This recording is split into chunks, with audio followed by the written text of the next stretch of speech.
Welcome to chapter 24 of the book of Ezekiel. It begins as it generally does. The Logos of the Lord came to me and gives now a time, 9th year, in the 10th month, 10th of the month. So we have this time. I made a list of all the different times. It jumps around somewhat. I'll list them here. I should put them on the someplace so you can see it. I'll try to overlay the thing when I get done here and put all the different years. There's 1, 2, 3, 4, 5, 6, 7, 8, 9, 10, 11, 13 mentions of years and the month and the date and so forth. The last one in 40 verse 1, it says the 25th year of the captivity, or the 14th year after capturing the city. So, and then this one here goes on. It says, O son of man, write for yourself the name of the day from this day, from which the king of Babylon fastened upon Jerusalem, even from today's day. So it sounds like then this would be the ninth year that the king of Babylon fastened on Jerusalem. Now, I don't know if it's the first time or the second time. If you figure it all out, let me know. And speak a parable against the rebelling house, a paravoline. A parable is a transliteration. And you shall say to them, thus says Adonai Kyrios, set up a kettle, some type of a large, probably cast iron kettle over a fire, set up and pour water into it. So he gets this large kettle, and I can see his big round black cast iron kettle, and he pours water into it. And put into it its pieces, and I have a semicolon here I added, every good piece, the leg, the shoulder, tearing off the flesh from the bones.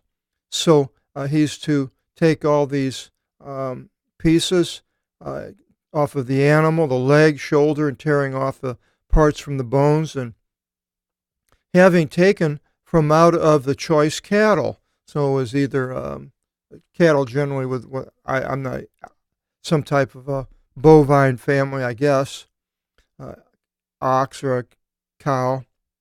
Then fire up the bones underneath them, and what I would gather that underneath them is he's talking about the meats in the kettle, and boil, erupted, and cooked. So it's boiling and just bubbling and bubbling and bubbling, and cook it and just cook and cook and cook.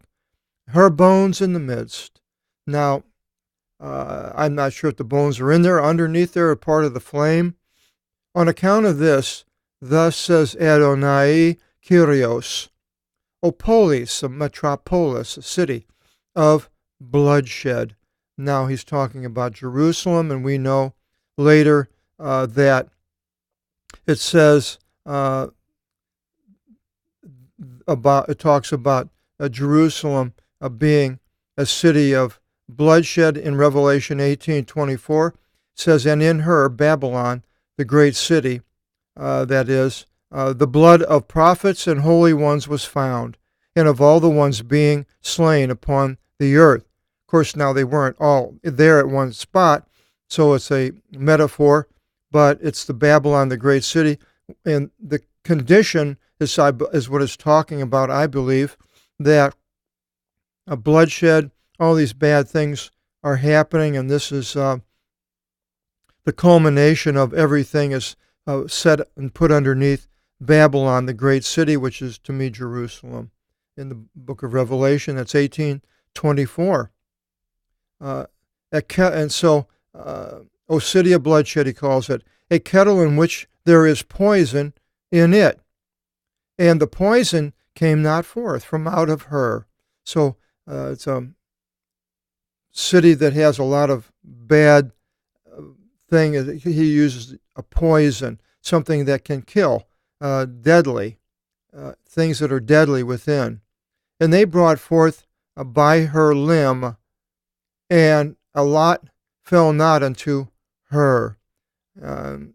For her blood became in her midst upon a smooth rock. I arranged it. We see then in Leviticus 17:13 it says, and a man of the sons of Israel, or of the foreigners of the ones lying near to you, whoever shall hunt for a wild beast or birds, which is to be eaten, shall pour out its blood and cover it in the ground. So there is a respect for life that God had. Though you kill the animal to eat it, then you pour its blood and cover it up with dirt. But it says here, I have not poured it upon the ground to cover earth upon it. So to me, it's a disrespect, complete disrespect that God has for the people of Jerusalem. He has more respect for the animals of the earth than he does the people of Jerusalem. To let rage ascend for a punishment. To be punished, I put her blood upon a smooth rock, so as to not cover it. On account of this, thus says Adonai, Kyrios, the Lord, Uve, oive, woe, polis, ton, imaton, of blood. I also shall magnify the firebrand, whatever starts it, and I will multiply the wood, the xyla, we have a xylophone, comes from that, and kindle the fire, the pyr, pyromanic, I can't think of fireworks, pyro something, so that the meats should melt away. So God is going to cook this petal, and everything will be gone. And the broth should be lessened, and the bones shall be parched, and it should stand upon her anthracos, coals, anthrax, so that it should not be burnt through. And her brass utensils should be heated, and her uncleanness should melt away in the midst of her, and her poison should fail by destroying the city, as destroying the utensil with all the broth and the meat in it. And in no way shall there come forth from out of her much of her poison, as Jerusalem. Her poison shall be a disgrace in the boiling of your uncleanness. And because you defiled yourself and you were not cleansed from your uncleanness, God tried all kinds of ways to cleanse these people. He even sent his son, Jesus Christ, for a cleansing, but they wouldn't accept it. And today they're back, and things that I see there are not good. They're very unclean in Jerusalem. And what if you should not be cleansed any more, until of which I should fill up my rage in you? So what would happen? Well, I think now it's talking about a future. And he says, I, the Lord, have spoken, and it shall come, and I will do, and I will not warn nor show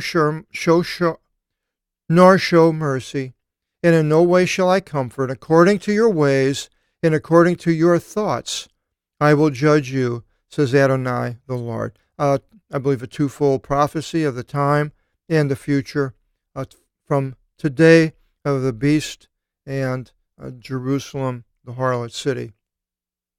And then it changes here, and it says, and the word, the logos of the Kyriou, came pros me legon, saying. So whenever you see that, it changes, the subject generally changes. O son of man, behold, I, ego, take from out of you the desirable things of your eyes, ophthalmon, in battle array. So they're going to be gone through warfare. But in no way shall you beat your breast, your chest, nor in any way shall you weep, nor in any way should tears come to you. So there's going to be something happening bad, but you're not to show any type of mourning, and we will find out why. Nor weeping, nor tears, nor crying. You shall moan, being silent. It is a moaning of bloodshed of a loin. For you shall not make a mourning for mankind. The hair on your head shall not be braided And I don't know what they did with people died. The braiding of the hair maybe had some sort of a significance. The hair of your head shall not be braided upon you, and your sandals shall be on your feet, and in no way shall you be comforted by their lips. And the bread of men in no way shall you eat. So all these bad things are is being told to Ezekiel that how he is to behave. When something bad happens, and it happens, and it says, "And I spoke to the people in the morning, in which manner he gave charge to me, and my wife died at evening. And I did in the morning, in which manner orders were given to me." So his wife dies, but he can't mourn her. And he had to go do the things. He couldn't cry, mourn, weep, but he had to do all these other things that basically being ready to be taken captive. And the people said to me, "Will you not report to us what these things are which you do?" And I said to them, "The word of the Lord came to me, saying, say to the house of Israel," imperative, say to it, "Thus says Adonai Kyrios, behold, I will profane my holy places," the Temple Mount, so places like that. "The neighing of your strength," the horse shows its strength in it when it neighs. The neighing of your strength, the desirable things of your eyes, and things for what your souls spared, and go down with a double dagger, and it says concerned over,